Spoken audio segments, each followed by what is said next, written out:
Hey everybody, I'm Zach. And I'm Jesse. You're watching Tesla Time News. Episode 461. On Now You Know.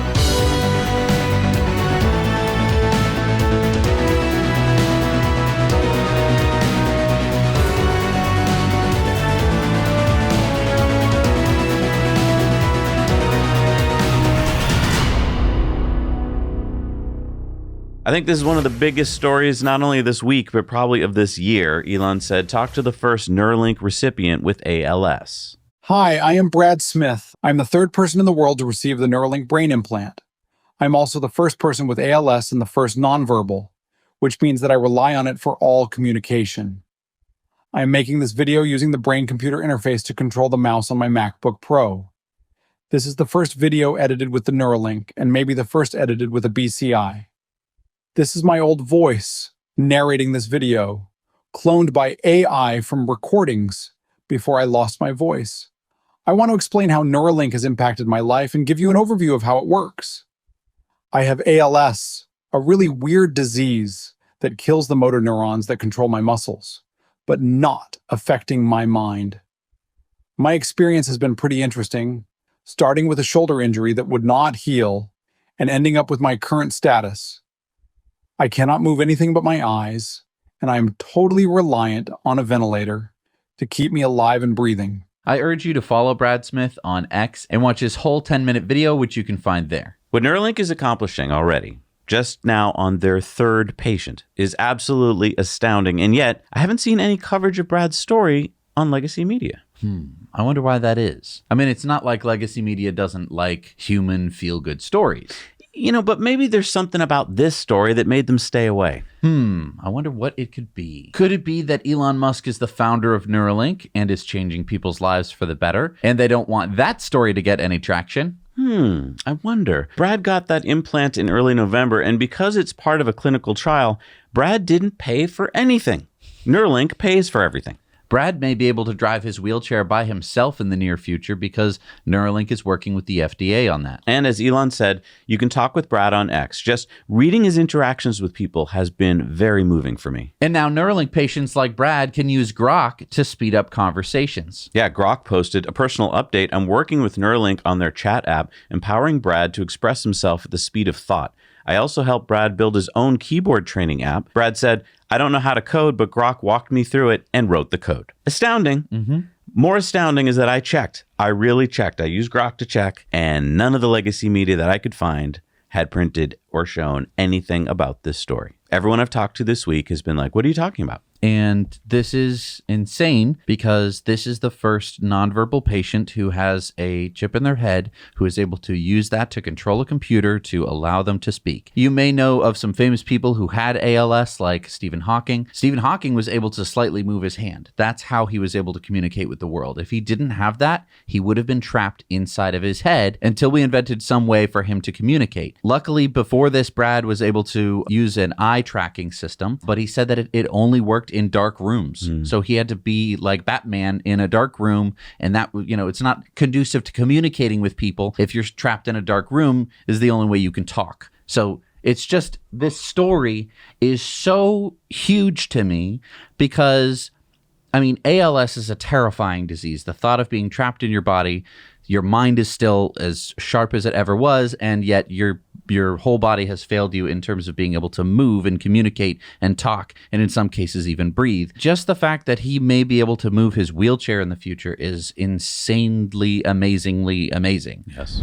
Some more Cybercab castings have been spotted by drone pilot Joe Tegmeyer at Giga Texas. What's interesting about this in terms of timing is that we saw something similar with Cybertruck a few months before the first Cybertruck came off the line. So what this might be is validation pressings to validate the dies for Cybercab. And this would mean that they aren't just making a couple. This would mean that they're making a lot. My first thought would be a lot.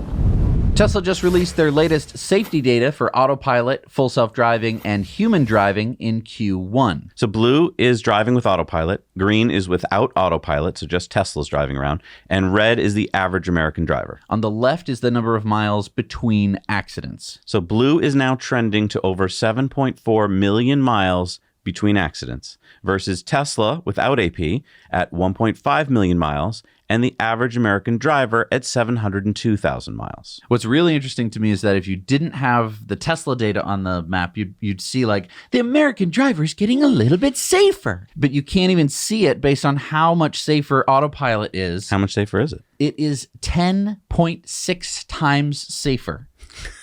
That's over 1,000%. 10 times safer to be in autopilot. Now, Wow.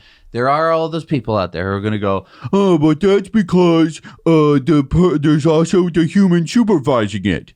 Correct.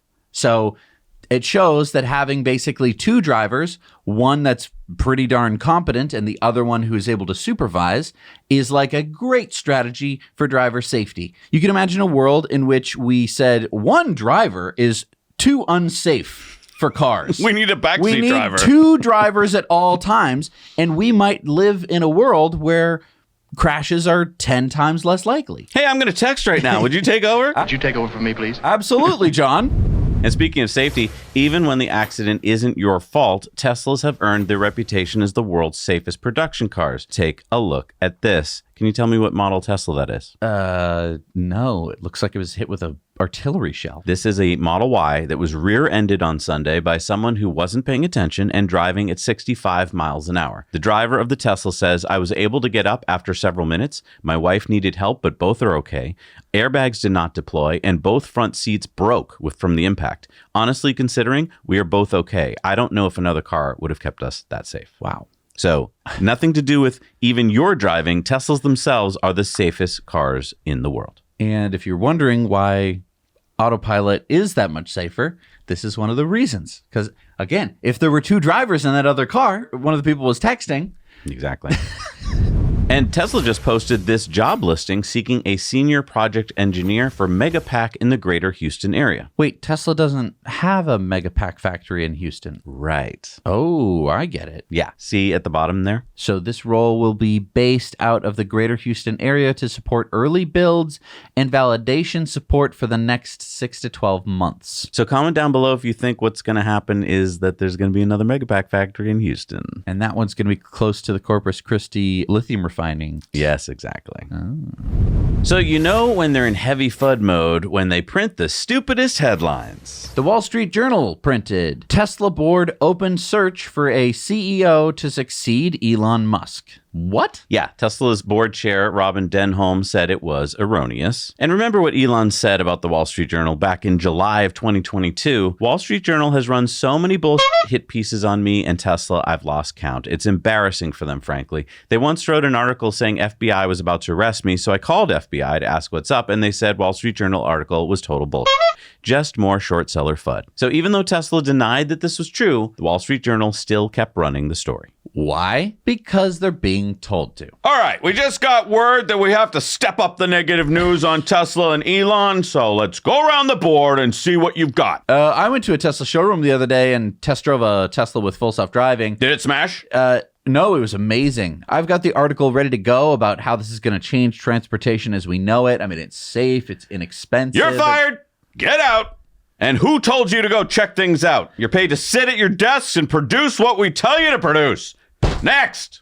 I've got one for you, boss. How about Tesla's board searches for Elon replacement? That's what I'm talking about. Run it. Okay. And Elon said it's an extremely bad breach of ethics that the Wall Street Journal would publish a deliberately false article and fail to include an unequivocal denial beforehand by the Tesla board of directors. And Elon said the Wall Street Journal is a discredit to journalism. So no controversy this week.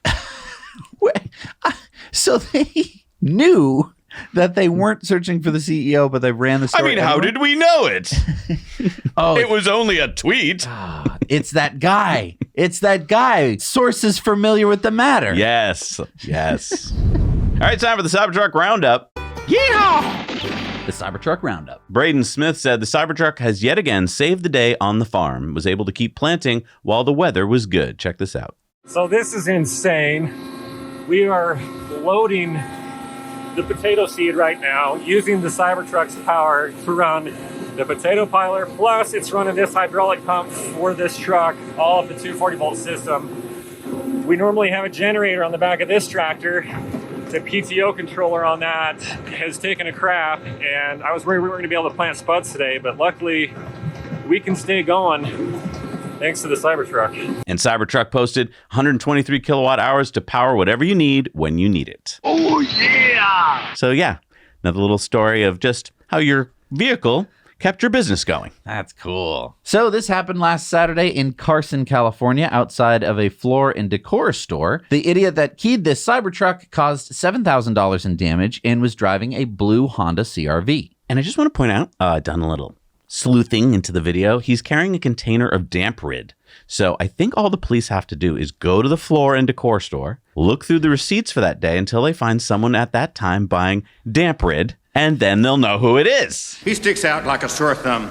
We'll find him. And we know that this guy is a troll because he lives in a cave because he needs damp rid. And on Monday morning, a guy spray painted thief on the Mesa Tesla Center in Arizona and lit a Cybertruck on fire. How do you know it was a guy? Because 35-year-old Ian Moses was caught within hours by Mesa PD and charged with arson and vandalism. And I'm not a great speller, but that's not how you spell thief. No, these people aren't that bright. So how did they catch him so quick? It turns out Ian Moses drove to the Tesla Center in a van, and he left it there and returned to it after he did his little deed on his bike. Brilliant. What he may not have known, since again, he's probably not the sharpest tool in the shed, is that Tesla has footage of him committing the crimes, and so they shared those with authorities, and so when he returned to his van... They had photo evidence in hand? Exactly, and they found the map that he had drawn planning the whole thing in the van. He drew a map? This book contained a map. He drew a map. All right, go around back and write thief on wall. What do I do next? Oh, yeah, right. Light the Cybertruck on fire. Book is brilliant. I will leave the van behind how do I as get back? evidence. How do I get back to the van? Oh, I'm going to I'll have steal to... a bike. Yeah, that's it. Brilliant. Oh, my God. Yeah. You went forward. All right, it's time for some SpaceX news, and Elon posted 250. Quick! What does Elon mean? 250 days till Christmas? Close. It's actually only 238 days till Christmas. Yes. But no, that's not it. Oh, then I give up. SpaceX posted our 250th dedicated Starlink launch. So 250 rockets have gone into space to launch Starlinks only. Wow. Yeah. You could imagine someone would be like, well, you can't put a satellite constellation up for the internet. It would take like 250 launches. Oh, they've done that. Elon reposted SpaceX's post that Falcon 9 launches back-to-back Starlink missions from California and Florida and completes our 50th mission of this year. Wow. According to the South Korea Times, Starlink will soon be coming to South Korea, maybe as soon as June. What about North Korea? Maybe next. And Bangladesh has granted a license for Starlink to operate. Elon posted, Starlink is trying out a service plan commitment in exchange for $0 down in some markets. We'll see how it goes. Starlink posted $0 for the standard kit with 12-month residential service plan commitment, now available in select markets. And Starlink posted, Starlink is providing high-speed internet to Bloombox Design Labs, a nonprofit that transforms shipping containers into solar-powered computer classrooms in Malawi. That's awesome. Really cool. And the Starlink Router Mini is now available. Starlink is priced it at $40. It's dual band, and the Mini Wi-Fi covers 1,200 square feet versus the Gen 3 full-size router, which covers 3,200 square feet. $40, not bad. Starship 35 was moved to the Massey test site at Starbase, Texas, in preparation for a static fire test. Thank you to NASA Spaceflight for the footage. And this morning, SpaceX ran the test. Wow. No date yet announced for the next launch of Starship, but hopefully this month or next. All right, it's time for some Patreon bonus stories. It's kind of packed with stories this week, so if you don't know what we're talking about, we need your help. We can't keep the show running on YouTube alone, so if you would be so kind as to go to Patreon, support us for as little as $1 a month, you're going to get more stories than you probably need every week. We'll see you there. All right, we're back from Patreon bonus stories. It's time for Elon's X's of the week. Elon said robots will surpass good human surgeons within a few years and the best human surgeons within about 5 years. Neuralink had to use a robot for the brain-computer electrode insertion as it was impossible for a human to achieve the required speed and precision. Because, yeah, you're putting over 1,000 electrodes into someone's brain. Pretty good. Elon showed off his new badge. Look at his badge number. As was foretold in the prophecy. Elon said, I wish this wasn't the only place for truth. He's talking about X. And then this fact that 7 times more public school administrative staff today than in 1950, and Elon said, major problem. Elon said Mars will have direct democracy, which is less prone to corruption. And Elon posted next week Grok 3.5 early beta release to Super Grok subscribers only. It is the first AI that can, for example, accurately answer technical questions about rocket engines or electrochemistry. Grok is reasoning from first principles and coming up with answers that simply don't exist on the internet. And they've kind of broken Grok because so many people are signing up for it now. Wow. And Elon responded to Holmar's catalog posting about how amazing FSD 13.2.8 is. He said, and several major improvements are coming. I don't know what those could be. Whoa. I'm excited. All right, it's time for community mail time. So Gary and Lily witnessed full self-driving stopping for a bird in flight in a parking lot. Check this out. Wow. I wonder if it's more sensitive in parking lots? That has been my experience, and it's kind of similar to what I do in parking lots. I'm a lot more sensitive to, it's a place where you're more likely to have someone run in front of you. Interesting. Wow, they just saved a bird. And Jason tried driving down this one-lane dirt trail in full self-driving, and it worked. Wow, remember in the early days, it would not do this. I think we got Autopilot to do it once, but it was not happy. That's awesome. Thank you, Jason. Yeah, remember to send in your stories and videos to hello@nowyouknowchannel.com. All right, it's time for some Supercharger Reviews. This is where you guys go out there and tell us what you find in the world of superchargers. Hey everybody, so made it over here to the Springfield, Virginia, Springfield Mall Supercharger location. As you can see, I got one of the last stalls here. And as you can see, this is a hefty one. It's 20 stalls total, 250 kilowatts max. And actually, price is 35 cents. I get it. What's interesting is that they upgraded this location because there used to be less stalls. I think they had 12 before, and now it's 20. And it's actually located, obviously, at a mall by the interstate. Springfield Town Center is what it's called. Used to be called Springfield Mall. And as you can see, you got pretty much everything you want out here as well. Food, bars, movie theaters. So you got pretty much everything. It's a good stop. Sucks when it's raining, but other than that, I definitely would recommend this stop here just to get, food, something to drink, and stretch your legs out, walk around the mall if you want to, do a little shopping, that sort of thing. But it's a great location, busy at times, obviously. And as you can see, it's 20 stalls. So definitely worth stopping here if you want a quick stop and charge up. We're at the Nepean, Ontario, Canada Supercharger. It has 12 stalls. It's in a shopping center parking lot. It has access to some food, a grocery store. It's right near the highway. We give this one a 7 out of 10. Thank you so much for doing Supercharger Reviews. On our website is a map, and on that map you can find everybody's Supercharger review. You can also upload your own. Well, thank you so much for joining us on Tesla Time News this week. Another exciting week where, they're putting chips in people's heads and allowing them to talk, and the legacy media is trying to come up with lies to spook the Tesla investors. But yeah, I mean, I thought, it would have been at least a little better if Wall Street Journal had been like, Elon's so focused on putting chips in people's brains that we should not have him be the head of Tesla. Oh, wait, that would make people like him more. I hate that we have to do this show. I wish that you could just turn on a TV and hear about this stuff, because to me, that's what I wanted. And so I thought once we reach Tesla Time News 100, that's what would start to happen. Exactly. People would be like, why do we need Zach and Jesse? Why would I? Yeah, why? I see this on the news every day. And it hasn't happened, and it hasn't happened, and it hasn't happened. Now we're 400 and some odd episodes in, and we still have to keep doing this show because they still won't cover the news right. Thank you so much for joining us. Thank you to our patrons who support us. We'll see you guys on Sunday. Now you know.